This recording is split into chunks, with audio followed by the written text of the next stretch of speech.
오늘의 말씀은 사무엘상 14장 36절에서 46절까지의 말씀입니다.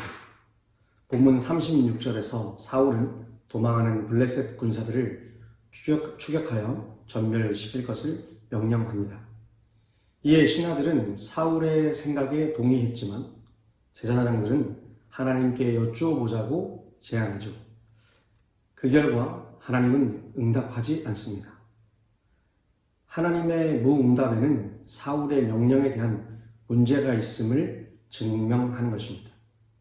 하지만 사울은 이 사실조차 전혀 깨닫지 못합니다.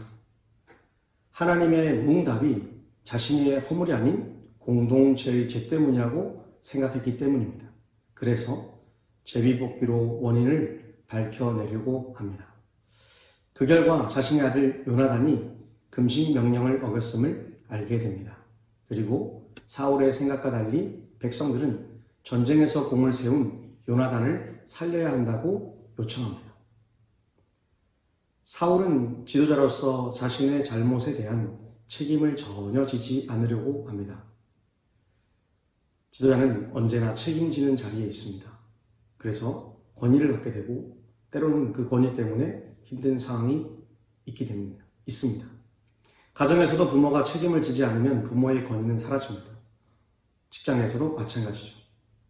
교회는 어떨까요? 교회에서도 지도자는 언제나 책임의식을 갖고 사명을 감당해야 합니다. 오늘 본문 44절에서 사울은 자신의 잘못된 판단으로 시작했던 제비뽑기를 통해서 또다시 허물을 만들어냅니다. 그것은 자신의 아들을 저주하는 상황에 이르는 것이죠.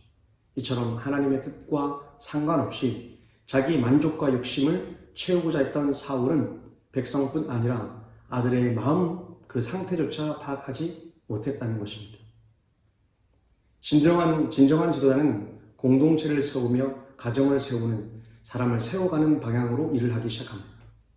공동체를 세우는 것은 사람을 세우는 것입니다.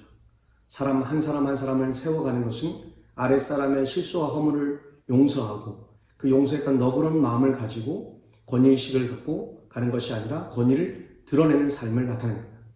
하나님도 우리의 죄를 덮어주십니다.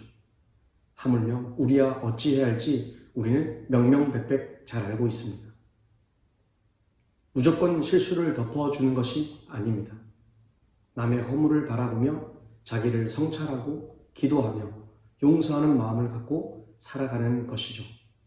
그렇게 하면 하나님께 속한 가정, 교회, 직장, 이웃, 마을 모든 공동체가 풍성한 하나님의 은혜를 넘치게 경험할 것입니다. 우리가 모두 영적 리더로서 넉넉한 마음을 갖고 사랑을 나타내는 선한 능력을 소유한 아름다운 청천의 가족이 되시길 축복합니다.